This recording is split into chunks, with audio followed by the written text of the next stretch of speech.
There's something strange unfolding in wealthy neighborhoods across the country, a quiet contradiction that becomes impossible to ignore once you notice it.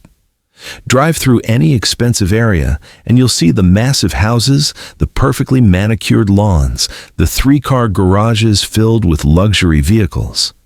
But look closer at who actually owns these properties versus who's renting them, and the pattern starts to fracture.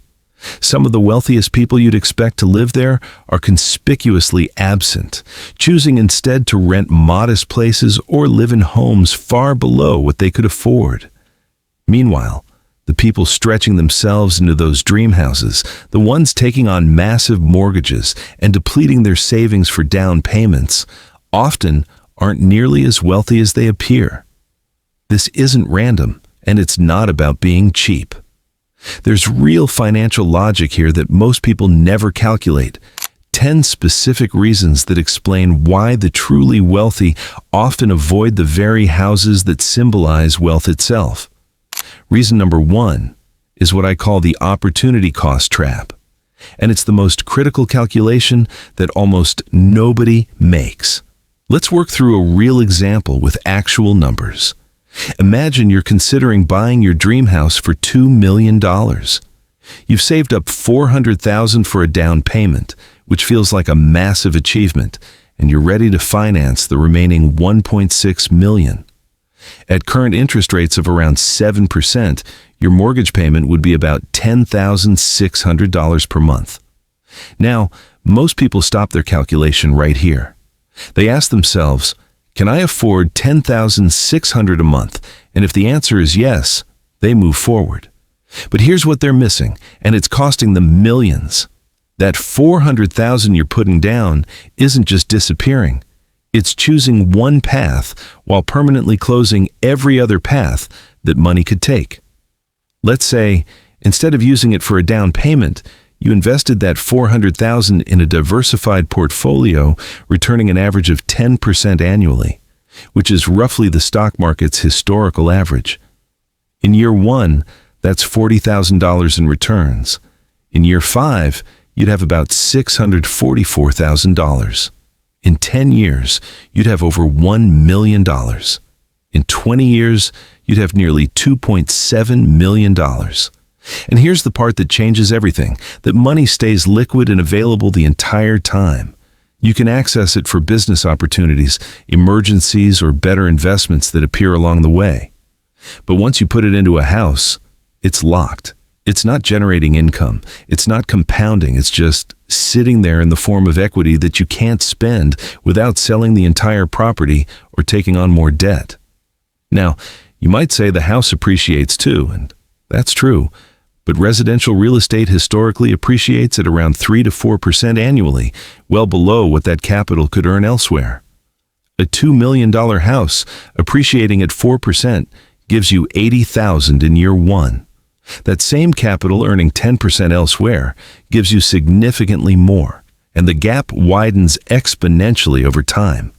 Wealthy people see this calculation immediately. They understand that every dollar locked in a house is a dollar that can't be working harder somewhere else. And over decades, that difference compounds into millions. It's not complicated math. It's just math that most people never do. Reason number 2 is the liquidity problem, which sounds technical but has brutal consequences in real life. Let me paint you a picture with specific numbers. You own a house worth $3 million, and you've paid off $1 million of the mortgage, so you have $1 million in equity. On paper, you're a millionaire. But then life happens. Your business needs a capital injection of $200,000 to seize a time-sensitive opportunity.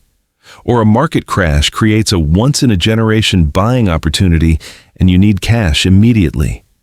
Or a health emergency hits and you need funds fast. That $1 million in equity might as well not exist, because accessing it requires either selling the house, which takes months and costs 6% in realtor fees plus closing costs.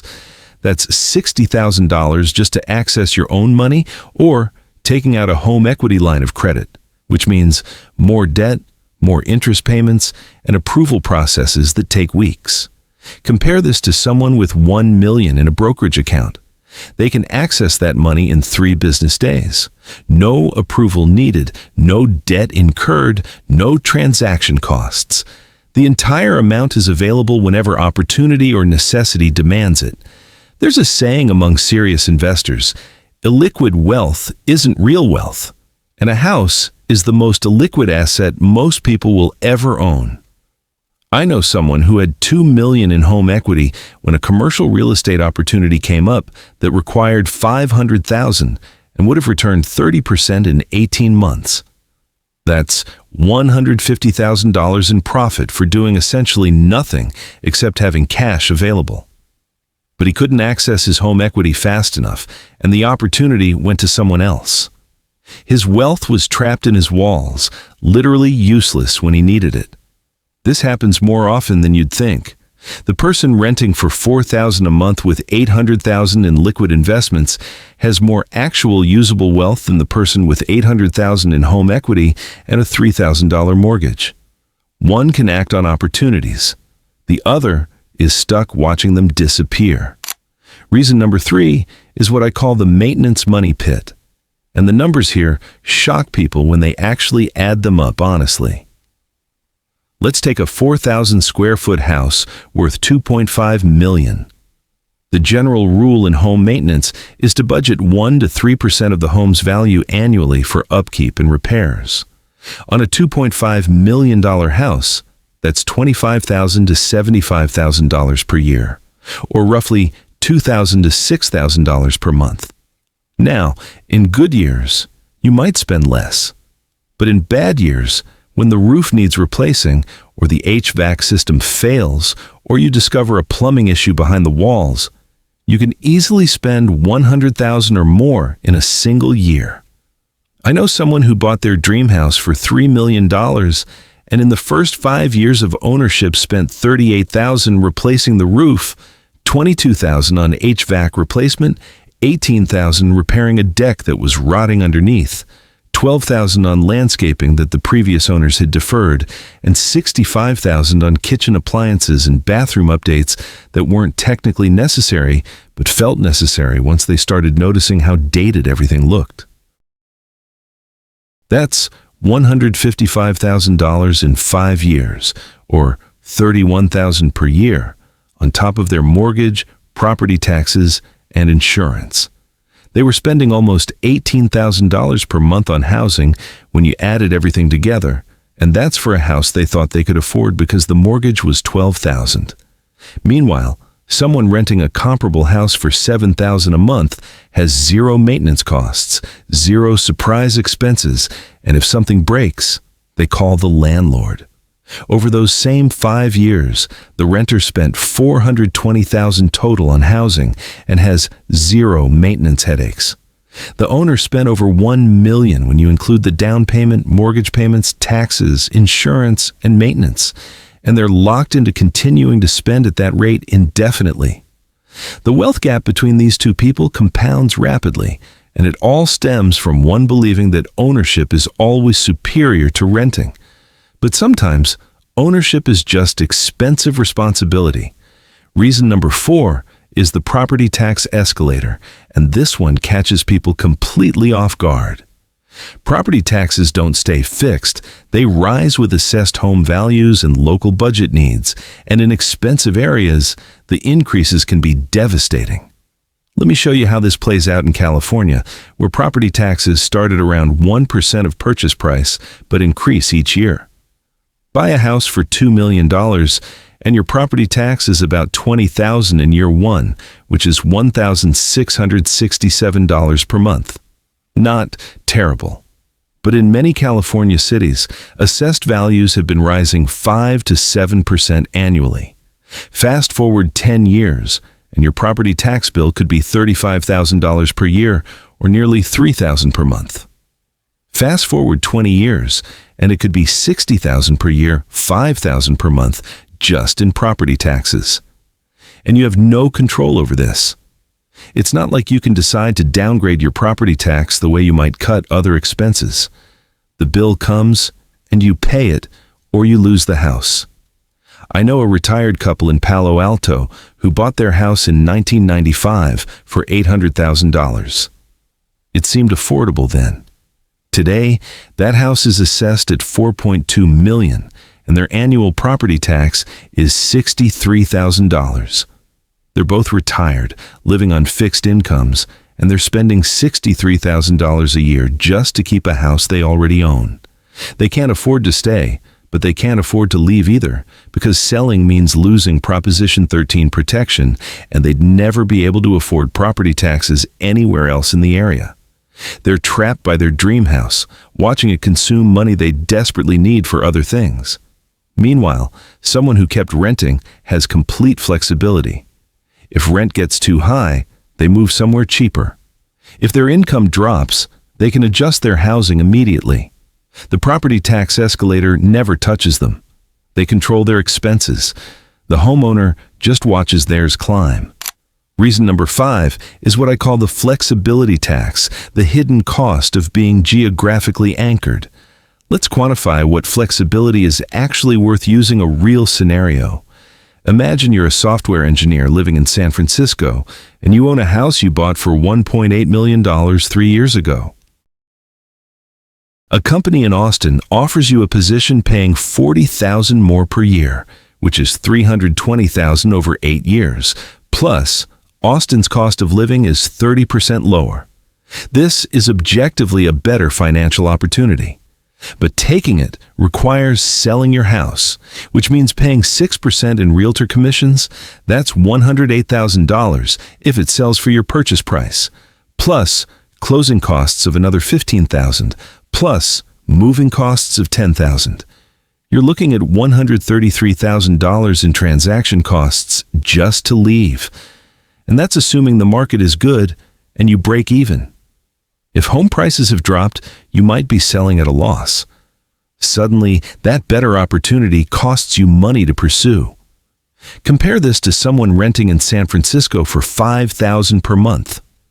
The Austin opportunity appears, and they give 30 days notice, spend $3,000 on a moving truck, and they're done. Total cost to seize a better opportunity: $3,000 versus $133,000. Over 10 years, that's a real flexibility tax of $130,000. But it goes deeper than career moves. Markets shift, neighborhoods change, family situations evolve.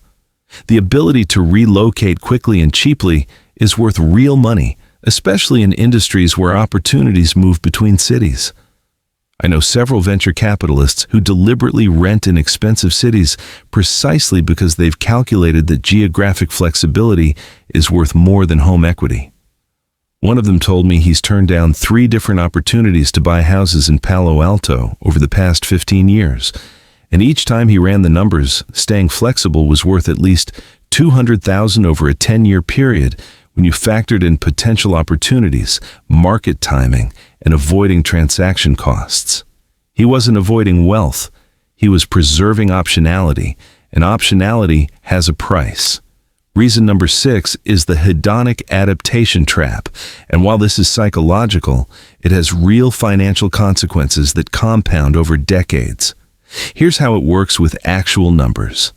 Let's say you've been living in a 1,200 square foot apartment and you buy your dream house, a 3,500 square foot home with all the features you've wanted for years. For the first 3 months, walking into that house feels incredible. You notice the high ceilings, the designer kitchen, the master bathroom with the soaking tub. You feel successful, validated, like you've made it. But by month 6, it's just your house. The specialness has worn off. This is hedonic adaptation, the psychological phenomenon where we return to a baseline level of happiness, regardless of positive changes in our circumstances. The problem is, while the happiness fades, the costs don't. You're still paying $3,000 more per month than your previous rent. That's $36,000 per year. Over 20 years, that's $720,000 in additional housing costs, plus opportunity cost on that money if it were invested. So you paid $720,000 conservatively for 3 months of enhanced happiness. That works out to $240,000 per month of genuine increased happiness, or $8,000 per day. No rational person would pay $8,000 for one day of feeling good about their house. But that's effectively what happened when you stretch the math across time. Wealthy people recognize this pattern because many have lived through it already. They've upgraded housing before and experienced how quickly the novelty fades. So when they're deciding whether to buy a bigger house, they don't ask whether it would feel good. They ask whether it would still feel good in 6 months and whether that feeling is worth the permanent increase in costs. Usually the answer is no. There's a reason Warren Buffett still lives in the house he bought in 1958 for $31,500. It's not because he's cheap. It's because he figured out decades ago that a more expensive house wouldn't make him meaningfully happier, and the capital deployed elsewhere would compound into billions. He chose compounding over comfort, and that choice made all the difference. The house gives you 3 months of joy. The compound interest gives you freedom. Reason number 7 is the lifestyle inflation cascade. And I need to walk you through how this actually unfolds with real numbers because it's more insidious than people realize. You buy a house for $3 million in a nice neighborhood. The house itself is beautiful, but gradually you start noticing things. Your furniture looks cheap in these larger rooms with higher ceilings. So you spend $80,000 upgrading to pieces that fit the scale. Then you notice your 10-year-old car looks out of place, parked in front of a $3 million house. So you lease something appropriate, adding $900 to your monthly expenses. Your neighbors are sending their kids to private schools, and suddenly the public school you were fine with feels inadequate. That's $40,000 per year for 2 kids.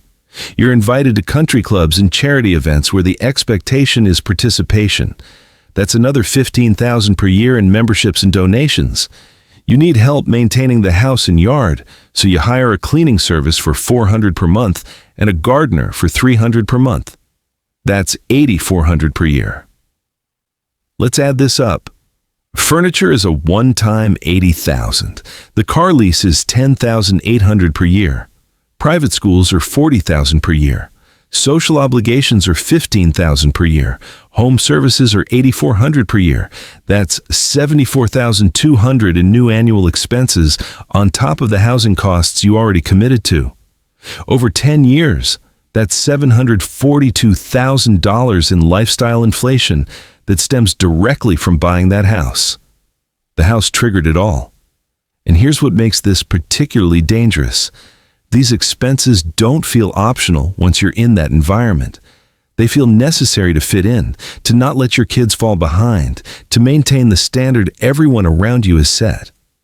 You've effectively increased your cost of living by $74,000 per year, which means you need to generate an additional $93,000 in pre-tax income just to cover these new expenses, assuming a 20% effective tax rate.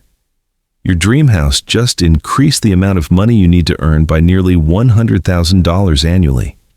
Meanwhile, someone renting a modest place has none of these pressure points.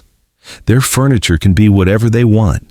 Their car doesn't need to signal anything. Their kids' school choice isn't influenced by neighborhood expectations. They're insulated from the lifestyle inflation cascade because they never stepped into that environment in the first place. The house doesn't just cost what you pay for it.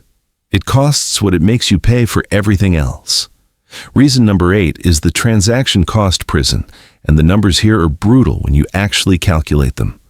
Every time you buy or sell a house, you're paying massive transaction costs that destroy wealth. Let's trace through a specific example. You buy a house for $2 million. The closing costs are typically 2 to 3%, so $40,000 to $60,000 right at purchase. Let's say $50,000. You live there for 7 years, then decide you want to upgrade to a $3 million house because your financial situation has improved. To sell your $2 million house, assuming it appreciated to $2.3 million, you pay 6% in realtor commissions. That's $138,000 plus seller closing costs of about $15,000. That's $153,000 to exit. Then you buy the $3 million house, and closing costs on that are another $60,000. So in this upgrade cycle, you just spent $263,000 on transaction costs alone, not on the house itself, on the costs of buying and selling. Now let's say 10 years later, you downsize when you retire. You sell the $3 million house, now worth $3.4 million, paying $204,000 in commission plus $20,000 in closing costs. That's $224,000. You buy a smaller retirement home for $1.2 million, paying another $30,000 in closing costs.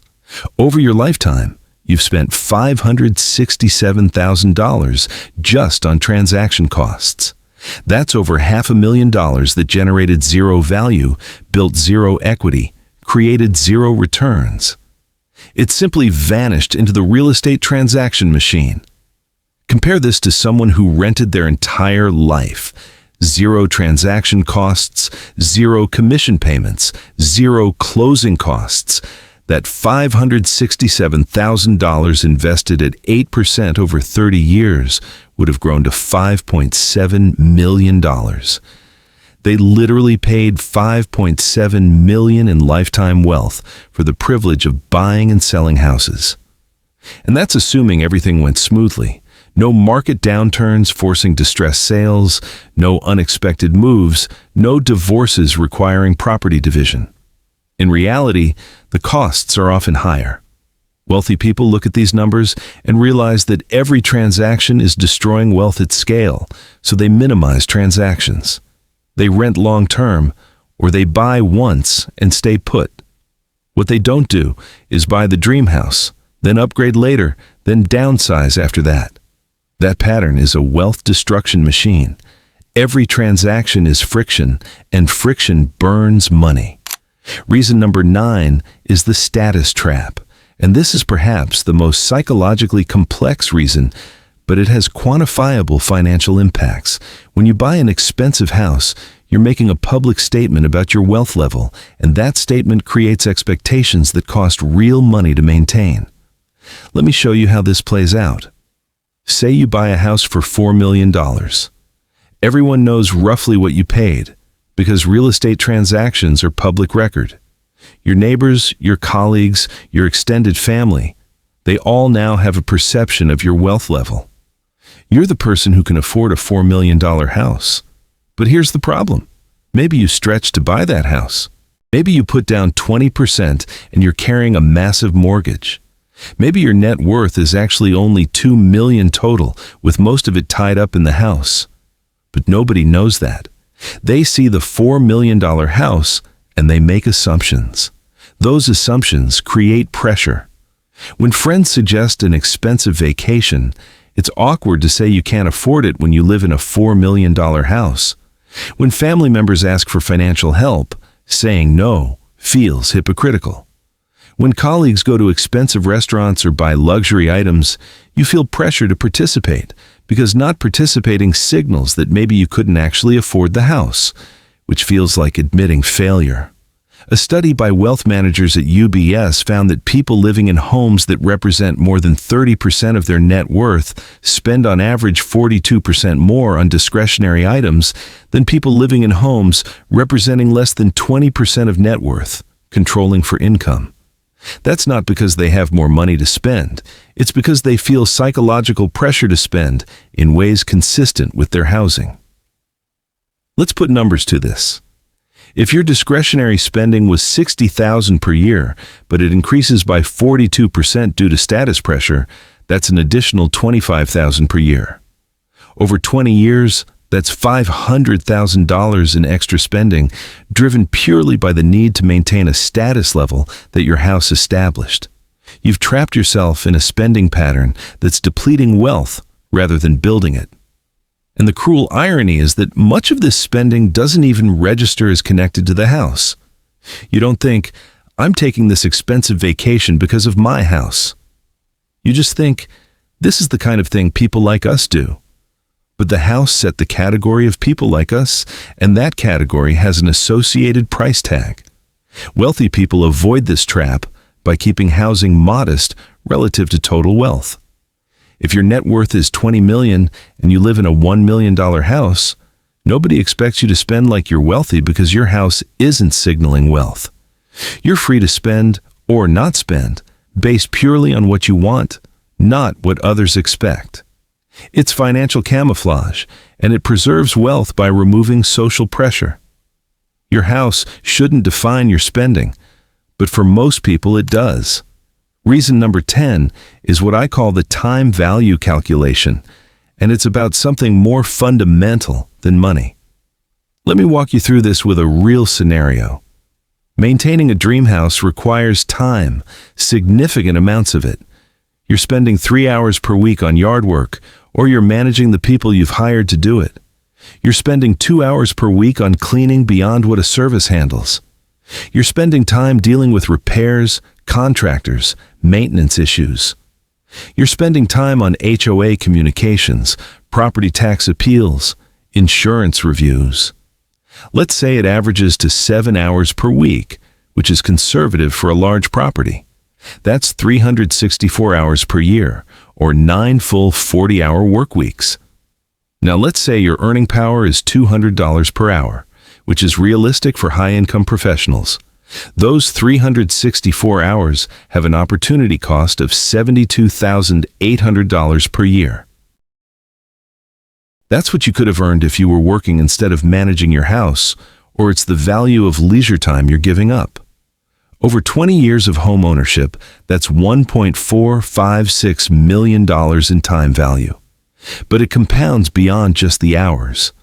There's mental overhead, the cognitive load of remembering when the landscaper is coming, when the roof was last inspected, when the HVAC filters need changing.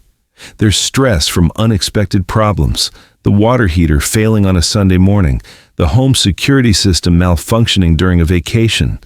There's decision fatigue from constant small choices about maintenance, upgrades, repairs. A study from Stanford found that homeowners report spending an average of 90 minutes per week thinking about their property, even when they're not actively maintaining it. That's subtle but real cognitive overhead that reduces mental capacity for other things, whether that's work, relationships, hobbies, or rest. Compare this to renting. Something breaks, you send one text to a property manager. No contractors to vet, no repair decisions to make, no time invested. That time difference is worth real money, and more importantly, it's worth life quality. I know a successful entrepreneur who sold his 5,000 square foot house and moved into a luxury rental specifically because he calculated that managing the house was consuming 12 hours per week of his time, and he valued that time at $500 per hour. That's $600 per week, or $312,000 per year in opportunity cost. He'd rather pay $7,000 per month in rent and have his time back than own a house that was supposedly an asset but was actually consuming his most valuable resource. And here's the kicker. That time he got back, he used to start a new business that generated $2.3 million in profit over 4 years. The decision to rent rather than own didn't just save him time, it created wealth, because time is the ultimate input to wealth creation. And he made sure his time went to high-value activities rather than managing a property. Time is the one thing you can never get back. The house takes it anyway. So there they are. 10 specific, quantifiable reasons why people who understand wealth often avoid the dream house. The opportunity cost trap that locks capital away from higher returns. The liquidity problem that prevents you from seizing opportunities or responding to emergencies. The maintenance money pit that drains wealth through unpredictable expenses. The property tax escalator that increases costs beyond your control. The flexibility tax that charges you massive fees to relocate. The hedonic adaptation trap that delivers temporary happiness at permanent cost. The lifestyle inflation cascade that forces adjacent spending. The transaction cost prison that destroys wealth through repeated buying and selling.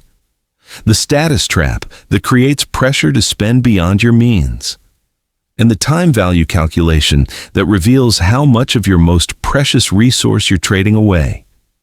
When you add up all these factors with real numbers, the dream house starts looking less like an achievement and more like a wealth destruction vehicle, one that operates silently, depleting resources in ways that aren't obvious until years have passed.